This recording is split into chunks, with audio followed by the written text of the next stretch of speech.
आज हम आपको भादो मास की शुक्ल पक्ष की चतुर्थी को किए जाने वाले गणेश चतुर्थी के व्रत की कथा सुनाते हैं। एक समय की बात है, धन के देवता कुबेर को अपने धन पर बहुत अभिमान हो जाता है। वो सोचते हैं, मैं दुनिया में सबसे ज्यादा धनवान हूँ, मुझे अपने धन का प्रदर्शन करना चाहिए। ऐसा सोचकर उन्हें ख्याल आता है, मेरे जितना धनवान तो कोई नहीं है, क्यों न मैं देवताओं को एक एक दिन अपने महल में भोजन का निमंत्रण दूं और सबको अपना धन वैभव दिखाऊं।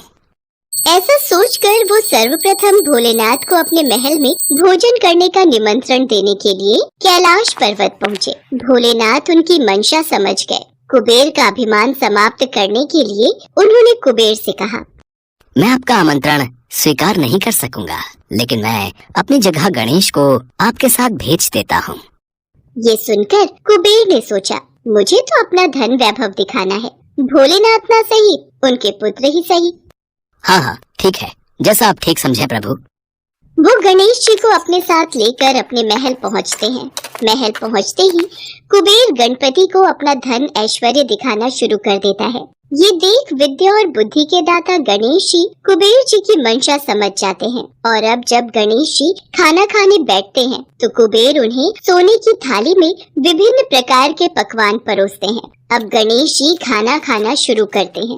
देखते ही देखते गणेश जी महल में बना सारा खाना खा जाते हैं। उसके बाद भी उनकी भूख शांत नहीं होती। वो कहते हैं, और खाना लाओ, अभी तो हमारा पेट भरा ही नहीं, हमें और भोजन ग्रहण करना है। महाराज, महल में बना सारा भोजन समाप्त हो गया है, घर में जो भी फल फूल आदि है वो ले आओ। कुबेर जी वो भी गणपति जी को दे देते हैं। उसे खाने के बाद गणेश जी कहते हैं, परंतु मैं तो अभी भी भूखा हूँ।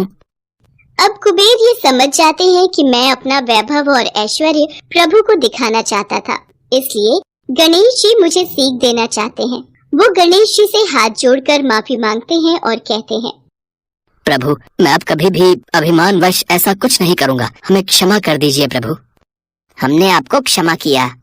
ये कहकर गणेश जी वहाँ से अपने घर कैलाश पर्वत के लिए निकलते हैं। अब क्योंकि गणेश जी ने बहुत सारा खाना खाया था, उनका वजन बढ़ जाता है।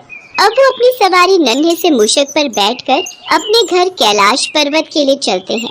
गणेश जी के वजन को संभालते हुए मूषक धीरे धीरे चलता हुआ कैलाश पर्वत की ओर निकलता है। रास्ते में मूषक का संतुलन बिगड़ जाता है और गणेश जी मूषक से नीचे गिर जाते हैं तो उनके सारे कपड़े, हाथ पैर आदि गंदे हो जाते हैं। अरे, मुझे कहीं किसी ने देखा तो नहीं? आसपास उन्हें कोई नहीं दिखता, लेकिन उन्हें हंसने की आवाज आती है। अरे, आसपास तो कोई नहीं है, फिर ये हंसने की आवाज किसकी आ रही है? गणेश जी की नजर आसमान में चंद्रमा पर पड़ती है, जो उन्हें देखकर हंस रहे होते हैं। चंद्रमा को हंसता हुआ देखकर गणेश जी को क्रोध आ जाता है। वो क्रोध में चंद्रमा को श्राप दे देते हैं, तुम्हें अपनी सुंदरता पर बहुत अभिमान है, आज से तुम्हारा ये रूप नहीं रहेगा। गणेश जी के श्राप देते ही चंद्रमा कांतिहीन हो जाते हैं। ये देख चंद्रमा को अपनी गलती का एहसास हो जाता है। वो गणेश जी से माफी मांगने लगते हैं, मुझे माफ कर दो प्रभु, मुझे क्षमा कर दो, मुझसे गलती हो गई। बार बार माफी मांगने पर गणेश जी का गुस्सा शांत होता है। वो चंद्रमा से कहते हैं, मैंने जो आपको श्राप दिया है वो पूर्ण रूप से समाप्त नहीं होगा, परंतु महीने में एक दिन आप पर श्राप का पूर्ण रूप से असर दिखाई देगा और उस दिन आप किसी को भी दिखाई नहीं देंगे। तब से चंद्रमा अमावस्या के दिन किसी को भी दिखाई नहीं देता।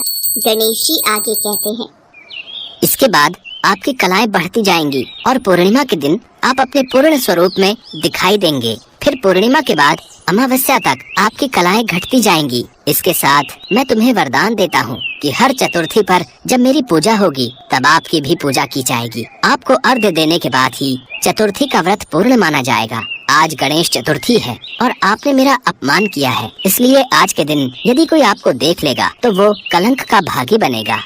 तब से लेकर आज तक चतुर्थी के दिन चंद्रमा के दर्शन नहीं किए जाते हैं। ऐसा माना जाता है कि इस दिन कोई भी चंद्रमा के दर्शन कर ले तो उसे दोष लगता है। संतोषी की मां के गुजर जाने के बाद उसके पिता ने दूसरी शादी कर ली, पर संतोषी की दूसरी मां गायत्री कड़वे स्वभाव की थी। उसे संतोषी एक आंख नहीं भाती थी। एक बार जब देखो तब पूजा पाठ में लगी रहती है, जैसे भगवान गणेश तेरी ही सुनने को बैठे हैं और घर के काम मैं कर लूंगी, तुझे तो कोई चिंता ही नहीं है। और तुमने बस एक गणेश की मूर्ति लाकर रख दी है और लगा दिया बेटी को पूजा पाठ में, जिससे घर के कामों से बच जाए। गायत्री, अगर संतोषी भगवान गणेश की पूजा करे तो उसमें क्या दोष? भगवान गणेश की पूजा करने से मन को शांति और सुख मिलता है। तुम भी इनका नाम लिया करो।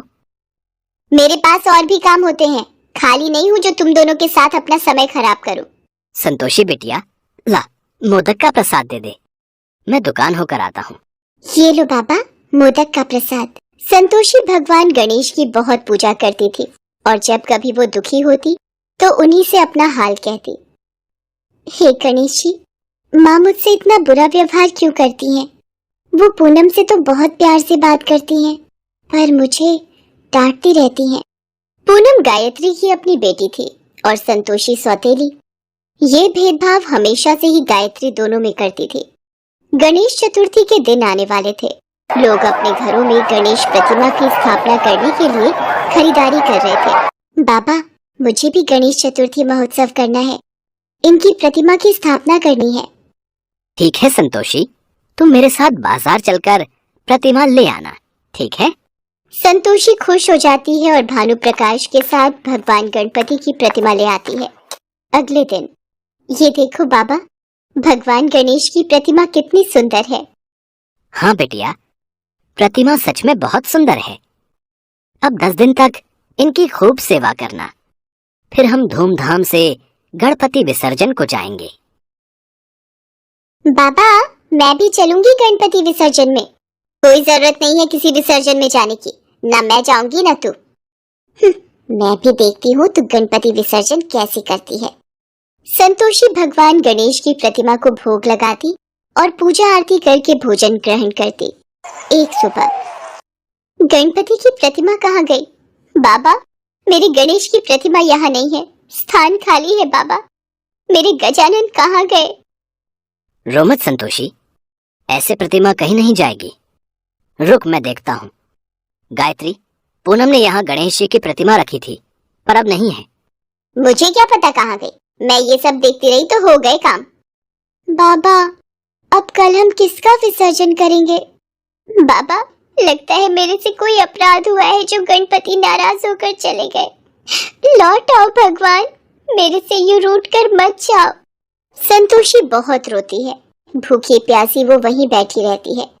भानु प्रकाश उसे बहुत उठाने की कोशिश करता है, पर वो उस स्थान से उठने के लिए मना कर देती है। तभी उसे स्वप्न आता है।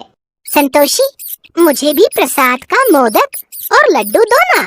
रुको चूहे महाराज, मैं आपको मोदक भी दूंगी और लड्डू भी। ये लो, पेट भर कर खाओ। अरे ये प्रसाद कहाँ लेकर भाग रहे हो? रुको। अरे ये तो उस बगीचे में जा रहा है। संतोषी का सपना टूट जाता है। वो बगीचे की ओर जाती है और मिट्टी खोदने लगती है। संतोषी, क्या हुआ बेटी? वहाँ मिट्टी क्यों खोद रही हो? बाबा, चूहा प्रसाद के मोदक और लड्डू लेकर यहाँ मिट्टी में चला गया, उसे निकाल रही हूँ। संतोषी जैसे ही मिट्टी खोदती है, संतोषी और भानु प्रकाश हैरान रह जाते हैं। बाबा, गणेश जी की प्रतिमा मिल गई, देखो। गणेश जी की प्रतिमा यहाँ बगीचे में कैसे? और ये हुआ कैसे? बाबा, अभी थोड़ी देर पहले सपने में एक चूहा मेरे पास आया और प्रसाद लेकर यहाँ भाग आया और यहाँ मेरे गणेश की प्रतिमा मिल गई। गणपति बप्पा मोरिया, मंगल मूर्ति मोरिया। हे मेरे देवा, संतोषी पर अपना आशीर्वाद हमेशा बनाए रखना। अगले दिन संतोषी और भानु प्रकाश श्रद्धा भाव से गणपति विसर्जन करते हैं। जब वो घर वापस आते हैं, हे भगवान, मेरे पेट का दर्द नहीं जा रहा। जानलेवा दर्द है, कोई कुछ करो। गायत्री, डॉक्टर ने जो दवाई दी है वो तुमने खा ली है ना? अब आराम आ जाएगा तुम्हें। गायत्री का पेट दर्द बंद ही नहीं हो रहा था। सुनो जी, दर्द ठीक नहीं हो रहा, कुछ करो। भानु प्रकाश पास के हॉस्पिटल में भी दिखा कर आता है, पर सारी रिपोर्ट्स ठीक थी। गायत्री की बीमारी कोई समझ ही नहीं पा रहा था। दर्द से मेरी जान निकल रही है, मेरा दर्द बर्दाश्त के बाहर हो रहा है, मैं मर जाऊंगी जी। गायत्री, सब जगह तो दिखा दिया है, मैं क्या करूं? रिपोर्ट भी तुम्हारी कुछ नहीं कह रही। माँ, ये गणपति विसर्जन के प्रसाद का मोदक खा लो, पेट का दर्द ठीक हो जाएगा। इतने बड़े बड़े डॉक्टर देख चुके हैं, दवाइयाँ ठीक नहीं कर पाई और तू ये मोदक दे रही है। गायत्री, अगर संतोषी कह रही है तो थोड़ा मुंह लगा लो प्रसाद। गायत्री जैसे ही मोदक का टुकड़ा मुंह में लेती है, उसके पेट का दर्द बिल्कुल ठीक हो जाता है। ये कैसे हो सकता है? मेरे पेट का दर्द गायब हो गया। मैंने कभी भी भगवान गणेश पर विश्वास नहीं किया, पर आज उनके नाम का प्रसाद खाकर मैं ठीक हो गई और मैंने उन्हीं गणेश भगवान की प्रतिमा को घर के बाहर मिट्टी में छुपा दिया ताकि संतोषी पूजा न कर पाए, और आज इसी के हाथों से प्रसाद खाकर मैं ठीक हो गई। गायत्री, तुमने हमेशा संतोषी को अपने से दूर रखा। तुमने गणपति महाराज की प्रतिमा को उनके स्थान से उठाकर मिट्टी में दबा दिया। शायद भगवान ने इसी बात का तुम्हें सबक दिया है कि कभी भी किसी के साथ बुरा बर्ताव मत करो। संतोषी गणेश की भक्त है, इसके हाथों तो पानी भी अमृत बन जाता है। संतोषी बिटिया, इधर आ मेरे पास, अपनी माँ को माफ कर दे। गायत्री संतोषी को गले से लगा लेती है। भानु प्रकाश और पूनम भी ये देखकर बहुत खुश होते हैं।